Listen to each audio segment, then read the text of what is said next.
Venezuelan, I grew up proud and grateful for having the most stable and long-lasting democracy in Latin America. Like many in my generation, I felt that democracy itself could resolve the problems of growing exclusion and poverty, and that our children, as I did, would inherit a system of liberty. We took democracy for granted, and we were wrong, very wrong. We were late and slow to react, not anymore. We ask now why Venezuela, who for a long time was a proud exporter of democracy, have come to deteriorate so much in such a short time. What happened? What did we do? How do we react to the way freedom was taken away from us? Are there lessons other countries can learn from our experience? That is what I've come to talk to you about today.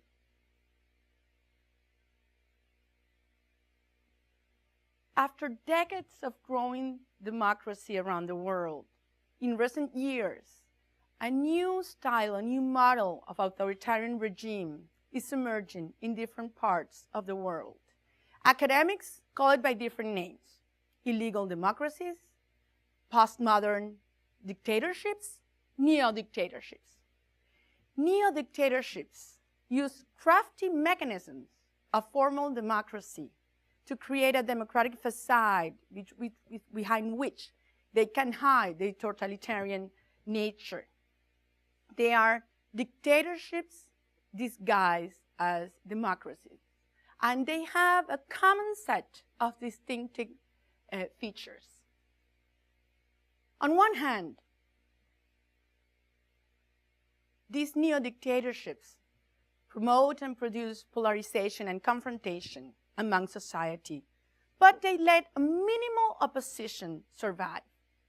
They also use elections, they hold many elections, because that brings them several benefits. On one side, for the international community, they can legitimize themselves and get the benefits of being part of treaties and forums and so on. But internally, it has a terrible psychological effect on those dissidents that are convinced that they are a minority and thus don't have incentives to fight against the dictator regime. They produce tailor-made institutions that are controlled so that they can change the rules and these rules be now legalized.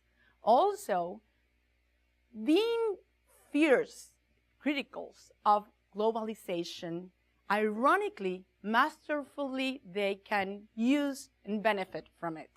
Neo-dictatorships get in touch and communicate around the world, but that they're even very effective, seducing promoters of noble and just causes around the world that do not get support from other places.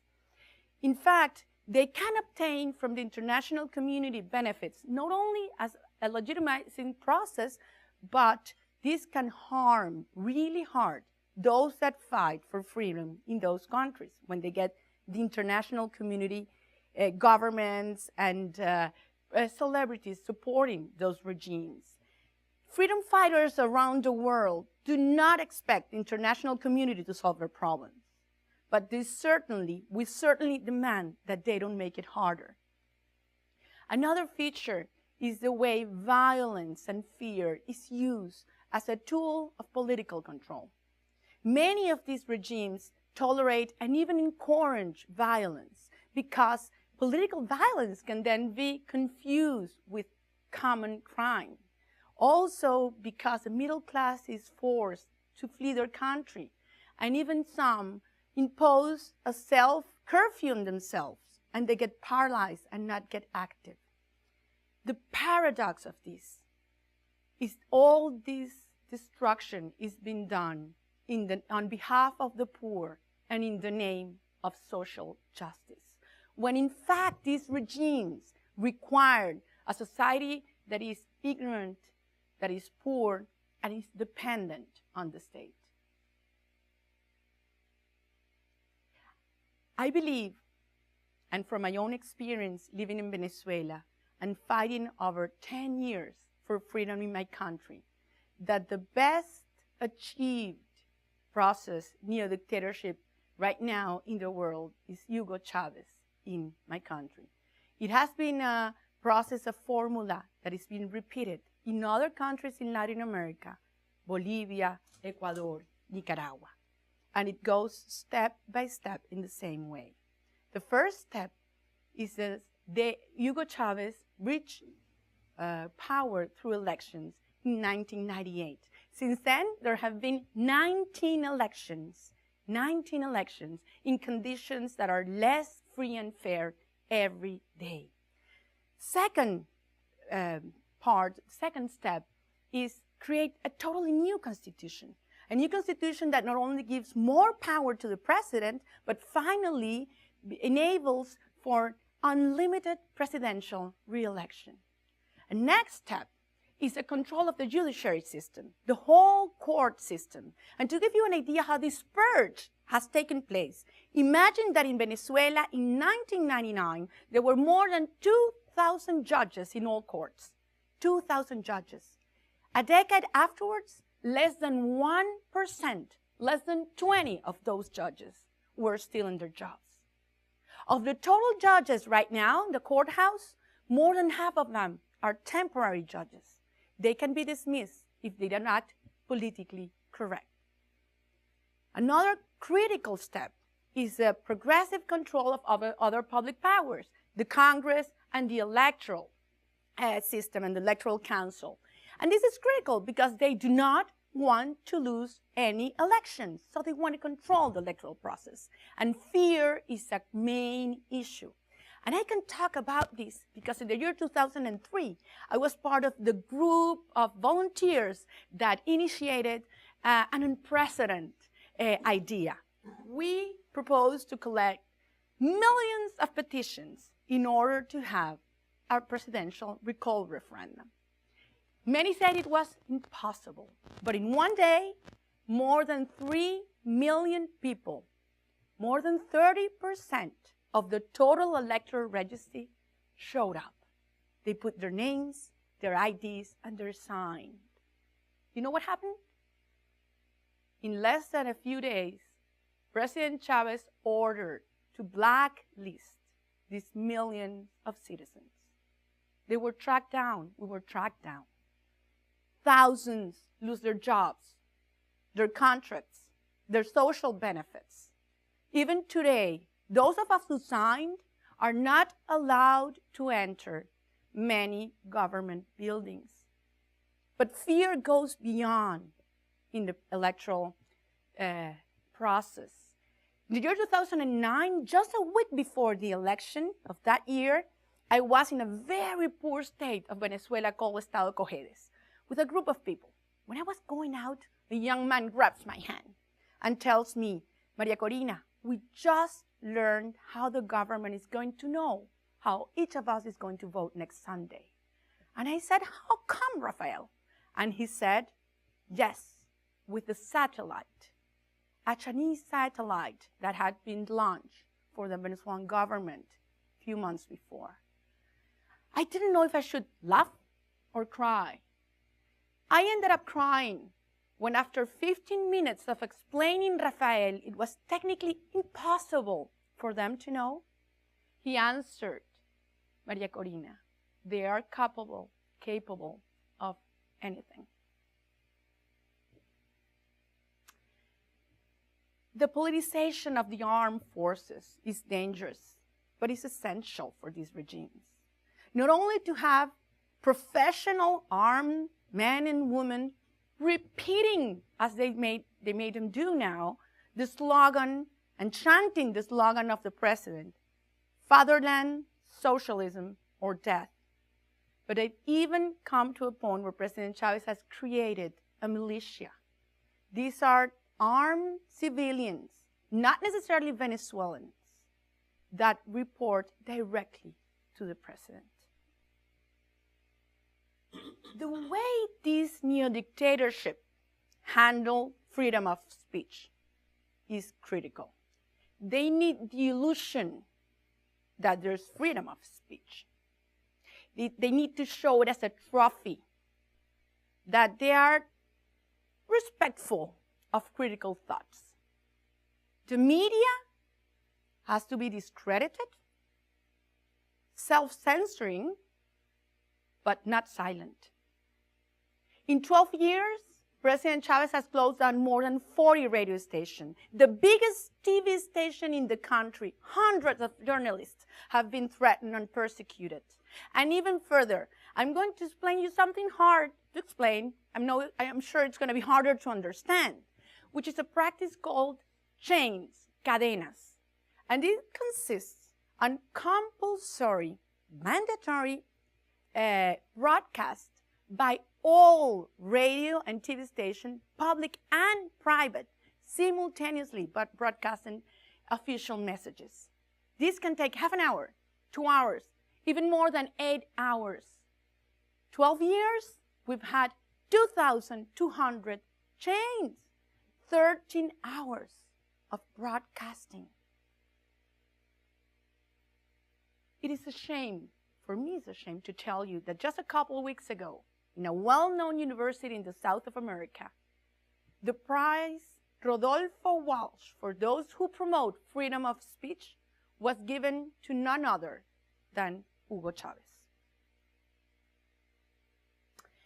How to strangle the economic sector and the private sector is an important point, because the government wants to take over more and more part of the economy and favor the emergence of a new economic elite.